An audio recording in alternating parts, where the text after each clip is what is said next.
In the winter of 1893, 3 children walked into the Blackwood house in rural Vermont. They never walked out. Neither did their parents or their grandparents.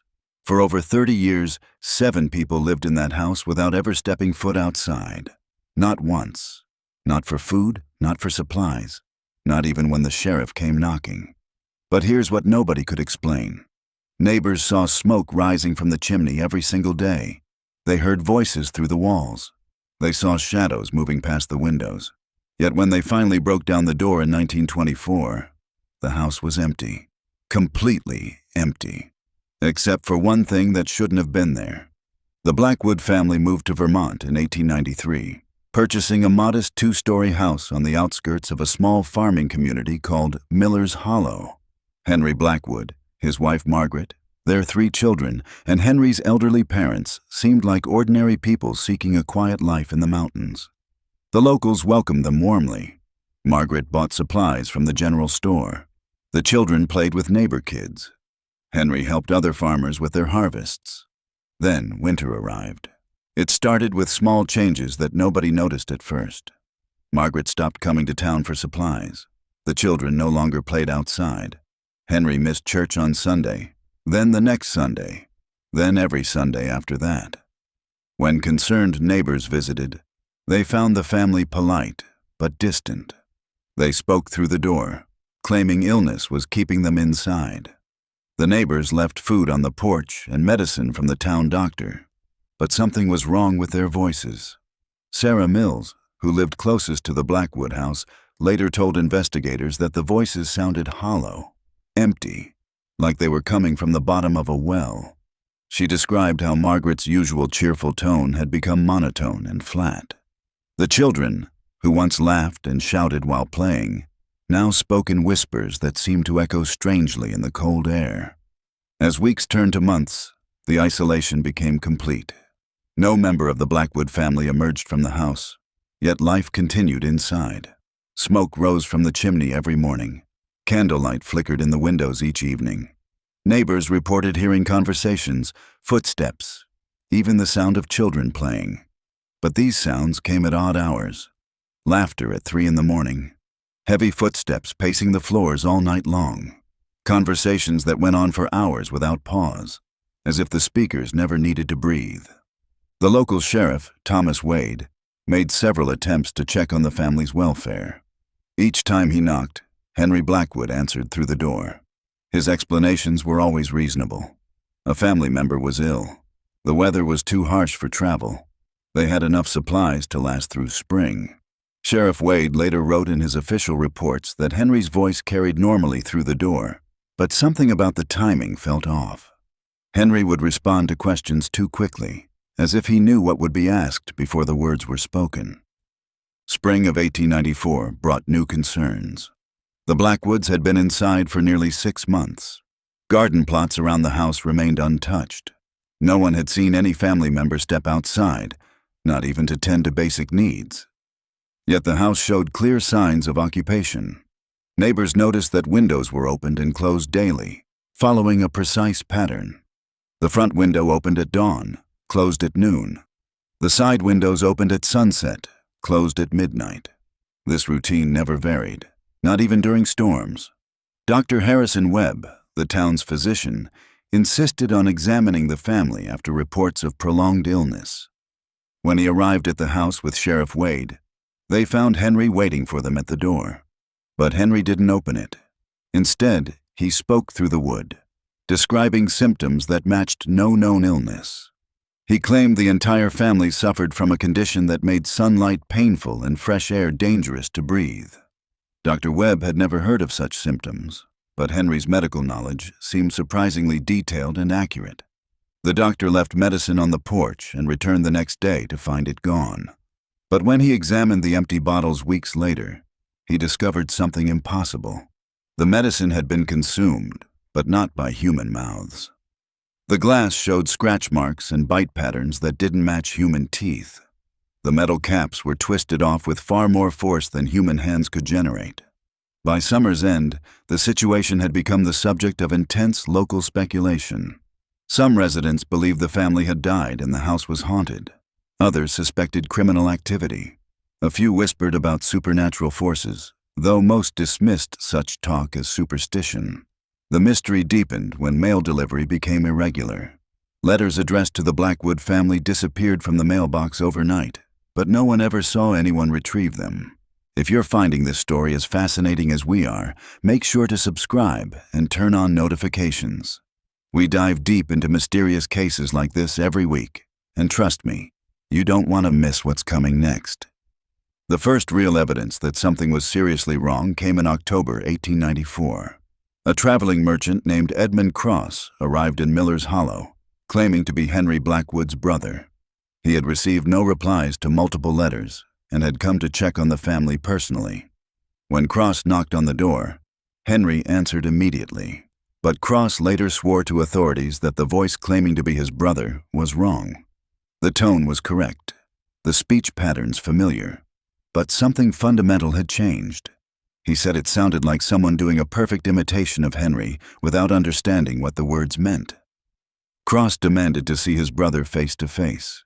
The voice behind the door refused, claiming the family's condition made such meetings dangerous for outsiders. Cross threatened to involve authorities, but the voice remained calm and reasonable. It knew personal details only Henry would know. It answered questions about their childhood accurately. Yet Cross left town convinced that his brother was either dead or in serious danger. Sheriff Wade organized a formal investigation in November 1894. Armed with legal authority to enter the property, he arrived with 2 deputies and Dr. Webb. They found the house secured from the inside, with heavy furniture barricaded against the doors. When they announced their intention to enter by force, voices from inside began pleading with them to stay away. Not just Henry's voice, but all 7 family members spoke at once, creating a chorus of desperate appeals. The officials forced entry through a basement window. What they found inside defied explanation. The house appeared normal at first glance. Furniture was arranged neatly. Personal belongings sat where they should be. Food filled the pantry, though no one could explain how fresh supplies had arrived. The investigators called out, announcing their presence. Footsteps responded from upstairs, but when they climbed to investigate, the rooms were empty. The footsteps moved to the ground floor. When they descended, those rooms were empty too. Dr. Webb examined the house for signs of illness or death. He found neither, but he discovered something else that troubled him deeply. Every surface in the house was covered with a thin layer of dust, except for specific spots that showed recent use. Chairs had clean areas where someone had sat recently. Kitchen surfaces were clean where food had been prepared, but the pattern of use made no sense. It looked like several people were living in the house, but their activities followed no human routine. The investigation team spent 3 hours searching every room, closet, and hiding space. They found no trace of the Blackwood family, yet voices continued to respond from different parts of the house, always in rooms the investigators had just left. The voices sounded exactly like the family members, but they seemed unable or unwilling to appear in person. When directly challenged to show themselves, the voices would move to another room and continue speaking as if the question had never been asked. Sheriff Wade left 2 deputies to monitor the house overnight. They reported normal sounds of family life throughout the night, conversations over dinner, children playing games, adults discussing daily activities. But visual observation revealed empty rooms and undisturbed furniture. The deputies noted that shadows moved past windows according to the sounds they heard, but these shadows appeared wrong somehow. Too tall, too thin, moving in ways that didn't match the voices creating them. The Blackwood mystery became a regional sensation by 1895. Journalists from larger cities arrived to investigate. Scientists came to study what they assumed was an elaborate hoax. Spiritualists declared the house genuinely haunted. Each group left with more questions than answers. The family continued to interact through doors and walls, demonstrating intimate knowledge of their personal histories and relationships. Yet no one could produce physical evidence that they still existed as living human beings. Attempts to photograph the house's interior produced strange results. Images showed furniture and belongings clearly, but also revealed dark shapes that hadn't been visible to the naked eye. These shapes appeared in different locations in each photograph, always just at the edge of the frame. When photographers tried to capture the shapes directly, the images came out completely black, as if something had absorbed all available light. The case took a darker turn in 1896 when several investigators reported feeling physically ill after spending time near the house. Symptoms included severe headaches, nausea, and temporary memory loss. Dr. Webb documented these effects but found no medical explanation. The symptoms appeared most severe in people who had direct conversations with the voices inside the house. Some visitors reported feeling as though something was trying to pull them toward the building, creating an almost magnetic attraction they had to actively resist. Local residents began avoiding the area entirely. Property values in the immediate vicinity dropped significantly. Children were forbidden from playing near the Blackwood house, though some reported seeing other children in the windows who would wave and gesture for them to come closer. Parents who investigated these reports found the windows empty, but their children insisted they had seen someone. The mystery persisted through the decade with little change. Smoke continued rising from the chimney. Voices continued responding to visitors. The family claimed to be healthy and asked to be left alone. But seasonal patterns emerged that suggested something unnatural was occurring. The voices became more active during winter months and almost silent during summer. This pattern reversed normal human behavior and aligned more closely with supernatural legends common to the region. By 1900, the Blackwood case had attracted attention from universities and government officials. A formal study was commissioned to document the phenomena and determine what was actually happening. Researchers used the latest scientific instruments to monitor the house for electromagnetic activity, temperature variations, and sound patterns. Their findings were classified and never officially released, but leaked reports suggested the instruments detected anomalies that couldn't be explained by current scientific knowledge. The study team included psychologists who attempted to analyze the mental state of the family through extended conversations. They concluded that the voices demonstrated consistent personalities and memories, but showed signs of significant psychological deterioration. The family members seemed unable to remember anything that had happened outside the house since 1893. They spoke about the outside world as if no time had passed, referring to political events and social conditions that were nearly a decade out of date. More disturbing was the family's apparent loss of normal human needs and desires. They showed no interest in leaving the house, even temporarily. They expressed no curiosity about changes in the outside world. They didn't ask about friends, neighbors, or community events. Their conversations focused entirely on immediate domestic concerns within the house, as if their entire universe had contracted to include only those few rooms. The final phase of the Blackwood mystery began in 1920 when the house was sold for unpaid taxes. The new owner, a land developer named Robert Hayes, planned to demolish the structure and divide the property for residential development.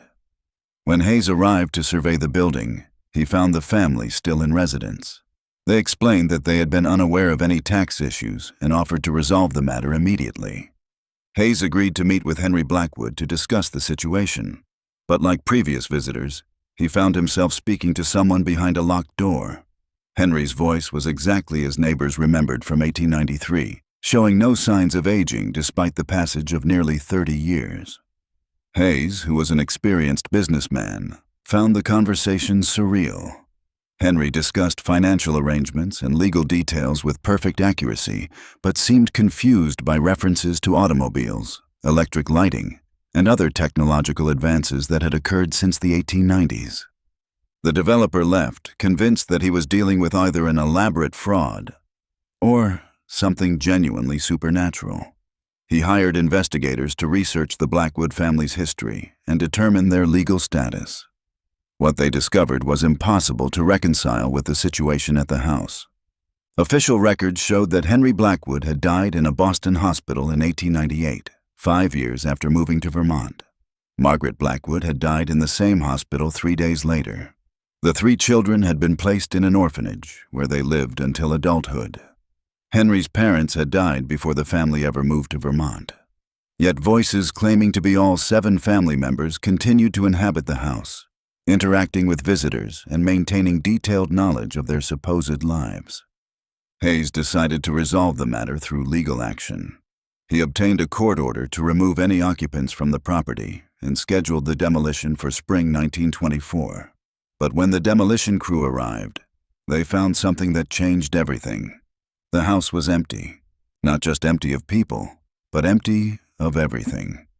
No furniture, no personal belongings, no signs that anyone had ever lived there. The rooms were completely bare, showing no evidence of the 30-year occupation that hundreds of witnesses had documented. Even more puzzling, the house showed no signs of wear or aging. Paint was fresh, wood floors were perfect, windows were crystal clear. It looked exactly as it had in 1893, as if time had stopped affecting the building. But in the center of the main room, investigators found something that shouldn't have existed. A family photograph. 7 people posed formally in Victorian-era clothing, Henry and Margaret Blackwood with their 3 children and Henry's parents. But this wasn't a photograph from 1893. The image showed the family as they would have appeared in 1924, 30 years older. Henry's hair was completely gray. Margaret showed the lines and changes of a woman in her 50s. The children were now adults. The grandparents looked ancient, far older than any human should be, but their eyes were wrong. Every face in the photograph stared directly at the camera with expressions of absolute terror. Their mouths were open as if screaming, though no sound could be heard. Most disturbing of all, the photograph showed the family standing in the exact room where it was found, surrounded by the same bare walls and empty space. On the back of the photograph, someone had written a message in handwriting that matched Henry Blackwood's documented signature. "We never left. We never could leave. And now you know why." The house was demolished as planned, but the photograph disappeared before it could be properly examined. Hayes claimed he locked it in his office safe overnight, but found the safe empty the next morning. No signs of forced entry were discovered. The combination had not been changed. The photograph was simply gone. Local residents reported that the demolition proceeded unusually quickly. Workers seemed eager to finish the job and leave the area. Several crew members quit without explanation partway through the project. The foreman later told Hayes that his men complained of feeling watched while they worked, though the property was completely isolated. The land was divided and sold as planned, but no houses were ever built on the original Blackwood property.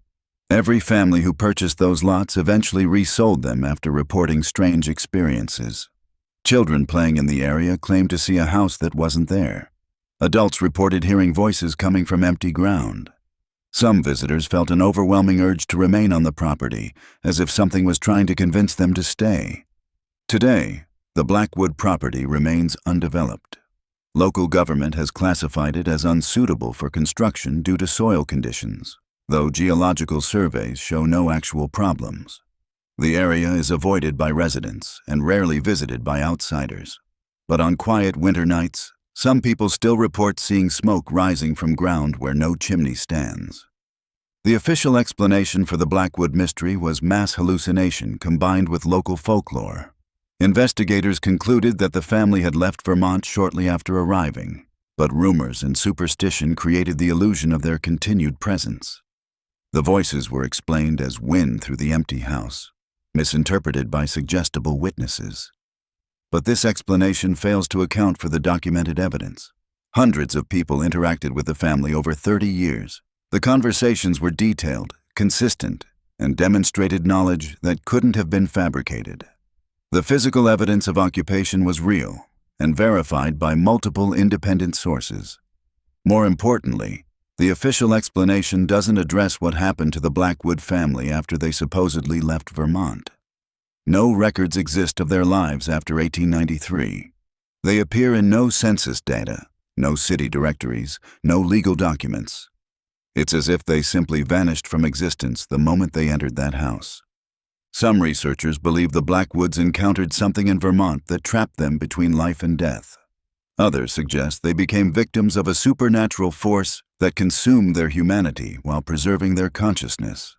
A few theorists propose that the family discovered something that made leaving impossible, though they offer no explanation for what that might have been. The truth about the family who never left the house may never be known. But one fact remains undisputed. 7 people entered that house in 1893. Whatever came out wasn't human anymore. And if you think this story is over, you're wrong. Because 3 weeks ago, a real estate developer contacted the Millers Hollow Town Council about purchasing that empty lot. He wants to build there. The council approved his application yesterday. Construction begins next month.